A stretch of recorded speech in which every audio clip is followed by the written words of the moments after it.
Imaginez que vous vous réveillez un matin et lisez la nouvelle qu'un incendie majeur menace votre immeuble de bureau. Vous vous souvenez immédiatement que votre organisation a récemment pratiqué son exercice trimestriel de préparation aux catastrophes. Vous savez quoi faire, qui contacter et l'emplacement du bureau alternatif à utiliser en cas d'urgence. Vous êtes inquiet, mais vous êtes sûr d'avoir un plan en place. En tant que membre clé de l'équipe de communication de crise, CMT, de l'organisation, vous connaissez votre rôle. Vous aidez la direction à préparer immédiatement un communiqué de presse et à mettre à jour le site web de l'entreprise avec des informations factuelles sur qui, quoi, quand et où sur les détails de l'événement. Vous utilisez les médias sociaux, tels que Twitter et Facebook, et les médias traditionnels, tels que la radio et la télévision, pour informer les groupes de parties prenantes internes et les groupes de parties prenantes externes avec des messages clés appropriés. En temps de crise, le spécialiste des relations publiques aide la direction à communiquer que des actions saines, sûres et responsables sont utilisées pour protéger et défendre l'organisation contre les préjudices ou les dommages.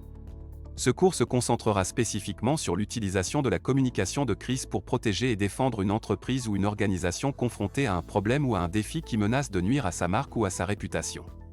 En tant qu'événement grave soudain et inattendu, une crise peut être classée en 4 catégories: les catastrophes naturelles, les problèmes mécaniques, l'erreur humaine et la décision ou l'indécision de la direction.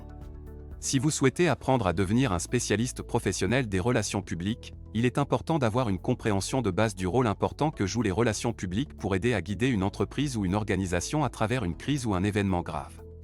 Ce cours expliquera à quoi ressemblent les problèmes de communication, les différentes phases des crises, comment y faire face et comment anticiper les crises dans le cadre de la conduite d'un programme de relations publiques efficace. Il expliquera également le rôle d'une équipe de communication de crise et vous apprendra à rédiger un plan de communication de crise. Plus important encore, il soulignera la valeur et l'importance de l'utilisation des médias sociaux dans un plan de communication de crise et dans le marketing.